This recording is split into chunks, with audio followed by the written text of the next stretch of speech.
Hello everybody and welcome to another update video. Before we get started, I would appreciate it if you smash the like button and subscribe to the channel. And let's start with some good news. Spain has sent 5 planes of large caliber ammunition, medical supplies, and winter uniforms to Ukraine. Very much needed. It seems a lot of countries are finally stepping up and providing more support to the Ukrainian military. Also, here's some footage of the commander of Ukraine's Kraken unit and his men pretty much painting over the Russian colors with blue and yellow. This is when they liberated the city of Kupiansk. 60 Minutes released an interview with President Joe Biden, and they pretty much asked him about weapons of mass destruction and if Russia were to use them in the Ukrainian battlefield. And this is his response. Don't. It will change the face of war unlike anything since World War II. And the consequences of that would be what? I'm What not would the gonna U.S. speculate that. response be? You think I would tell you if I knew exactly what it would be? Of course I'm not going to tell you. It'll be consequential. They'll become more of a pariah in the world than they ever have been, and depending on the extent of what they do will determine what response would occur. In my previous update, we got confirmation that Kupiansk was liberated by the Ukrainian forces on the east side and the west side of the river.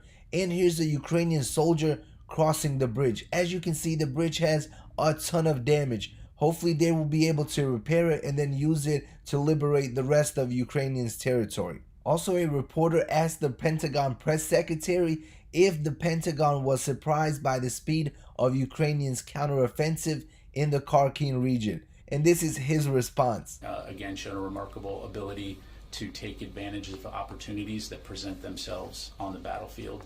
And the current counteroffensive in Kharkiv is no exception to that.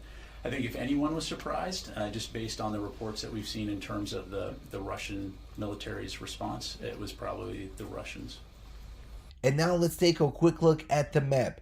First thing we're going to look at is the Kharkiv region. Let's see what happened yesterday and the progress the Ukrainian military has made so far. The lines in Kupiansk are more verified, and it looks like Ukrainian forces are moving in the southern direction. Also, Ukraine has liberated more land close to Liman. Check it out. As you can see, the lines are verified right here. Ukraine is getting closer and closer to completely liberating this city. And when we take a look at the Lysychansk region, you will see that Ukrainians made even more progress around the Bilorivka village. As you can see, they have made slight progress and are moving closer and closer to the main city. Also, they will most likely go north, cut off the supply lines, and then attack from that direction. Also, if you look at the movement of Russian forces, you will see that they are trying to concentrate in this direction so they can make a breakthrough. Check it out. And when we take a look at Donetsk city, you will see that Russian forces did make a small breakthrough in this area. This entire front line is well fortified by Ukrainian forces, and I do not see a major breakthrough happening. And when we take a look at the Kherson region, you will see that Ukrainian forces have taken the Pravdina village as well. Check it out. Guys, I also believe there's way more progress that the Ukrainians are making in this front than what the map is actually showing.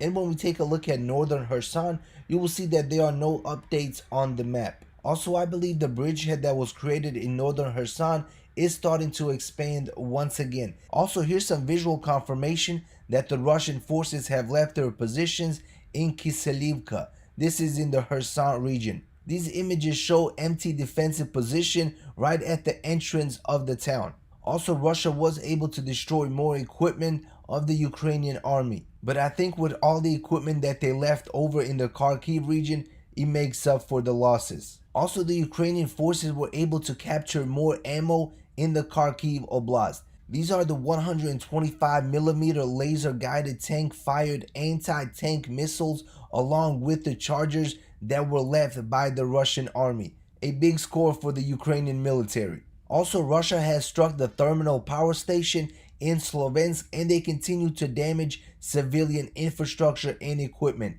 This caused a fire, but Ukrainian forces are on site in order to limit the damage. Also, according to the General Staff of the Armed Forces of Ukraine, in addition to yesterday's figures, the destruction of approximately 200 Russian soldiers, 3 tanks, 11 armored vehicles, 4 artillery systems, and 1 aircraft, 3 UAVs, and 3 cruise missiles, also 21 cars, was confirmed. A very successful day for the Ukrainian military. Also in the Donetsk region, the Russian army attacked the city of Kramatorsk and Kostoyanivka. This caused 11 civilians to be injured, including 2 children. Also, Putin met with the president of India and he pretty much stated that Russia is ready to negotiate, but Kiev refuses negotiations. In my opinion, the Ukrainian government should not be negotiating right now. They are still in the weaker position and Russia still controls a lot of Ukrainian territory.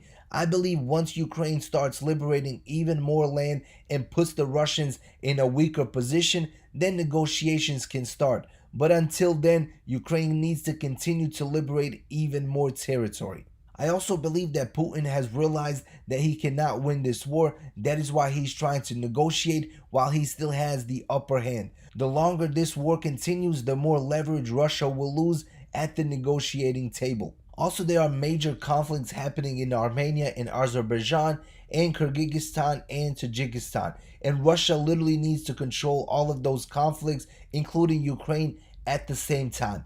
And I do not believe they have the resources or the manpower to do so. In other news, a state of emergency was introduced in the Bakhtan region of Kyrgyzstan due to the ongoing armed conflict with Tajikistan. Kyrgyz security forces are setting up checkpoints around the city. With 2 ceasefires announced and both of them being broken, this situation can escalate very, very quickly. And here's some footage of Armenian S-300 air defense systems that were taken out by Azerbaijani drone strikes. Alright everybody, that concludes this video. If you enjoyed it, smash the like button and subscribe to the channel. And as always, Slava Ukraina, and see you in the next video. Peace out.